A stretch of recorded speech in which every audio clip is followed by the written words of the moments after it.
Et bienvenue ici à la basilique Notre-Dame pour cette présentation de Saint François de Sales, docteur de l'amour.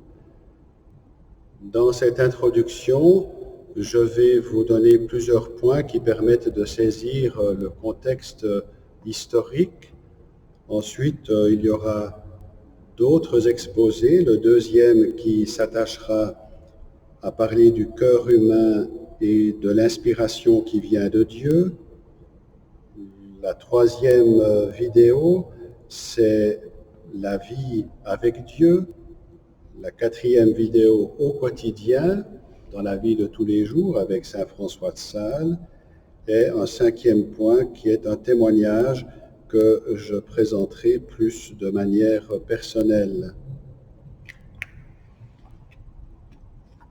Saint François de Sales est quelqu'un qui est proche ici de la basilique, déjà parce que, une chapelle lui est consacrée, et c'est la chapelle que vous avez ici, que vous voyez sur la droite. Il est comme Saint François de Sales, porté à nous regarder et à nous encourager sur notre chemin. C'est vrai que cette chapelle de la basilique est aussi toute l'expression d'une ferveur, d'un souvenir, d'une louange et d'une communion vivante avec celui qui a marqué le diocèse de Genève. Il résidait à Annecy, nous en parlerons tout à l'heure.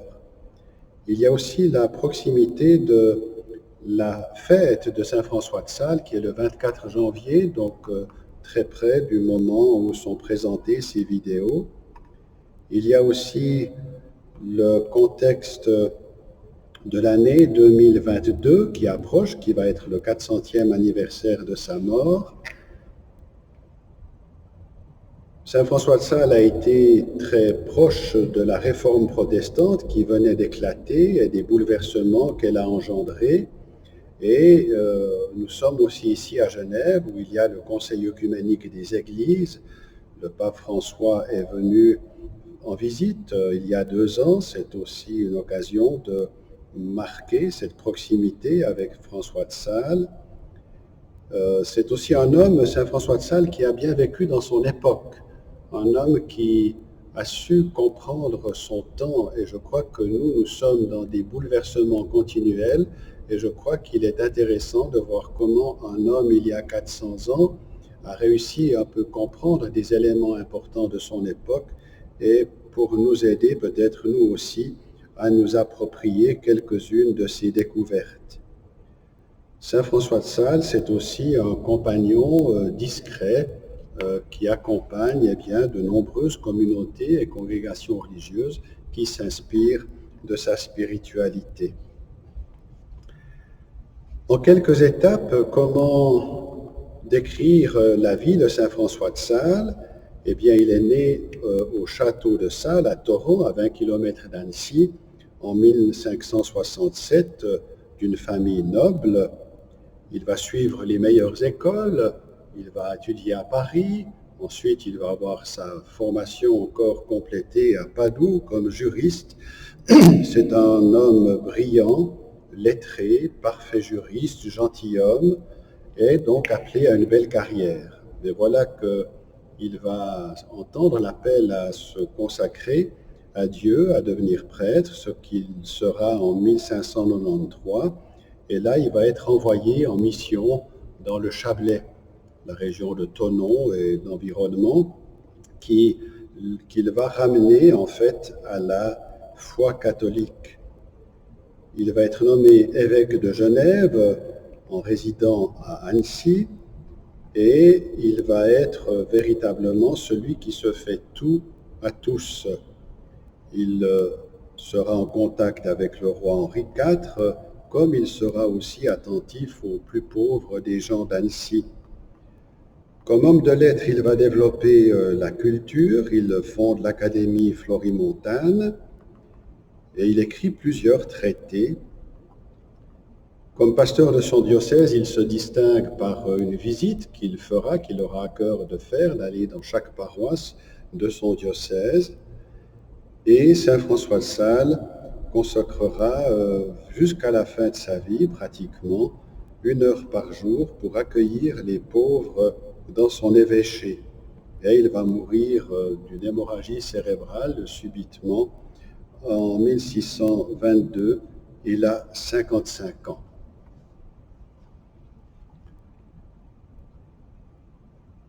Le contexte historique mérite de faire entendre tout d'abord sa devise « Rien par force, tout par amour ». Et ça, c'est sans doute quelque chose qui est assez nouveau. Rien par force, tout par amour.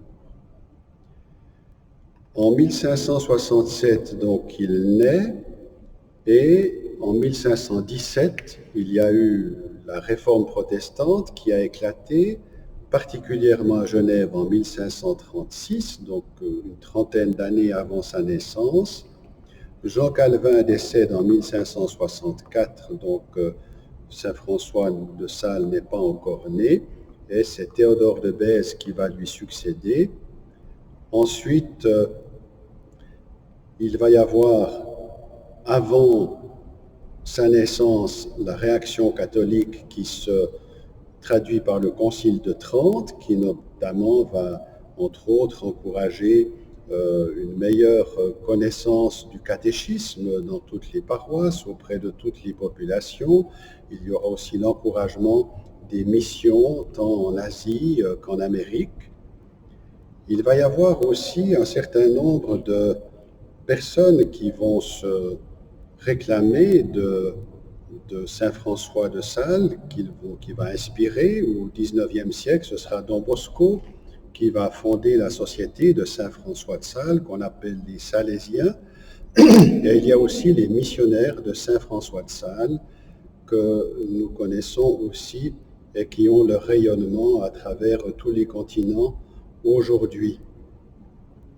Peut-être un mot aussi sur le diocèse de Genève à l'époque de Saint François de Sales. Genève était une ville indépendante qui avait un prince-évêque, et cette liberté de ville libre, elle l'avait depuis l'Empire du XIIe siècle, et Genève a toujours eu sa configuration d'être autonome en tant que cité. Mais le diocèse lui-même était beaucoup plus vaste, puisqu'il allait jusqu'à Saint-Gingolphe et de l'autre côté jusqu'à Saint-Pré, donc près de Morges. Il couvrait donc toute la chaîne du Jura, le Valserine, Bellegarde. Il descendait tout près du lac du Bourget, sans aller à Chambéry, qui lui était diocèse, et puis il s'éloignait jusqu'à Chamonix, le contrefort du Mont-Blanc, et tout près de l'Isère. Albertville n'existait pas à l'époque, mais un peu dans cette région, c'était la frontière avec la Tarentaise, le diocèse de la Tarentaise. Donc, vous voyez que ça faisait une grande surface dont il fallait s'occuper, et c'est pourquoi que quand l'évêque est parti de Genève, eh bien, il a pu être à Annecy, toujours dans son diocèse, mais Genève elle-même était restée ce bastion protestant.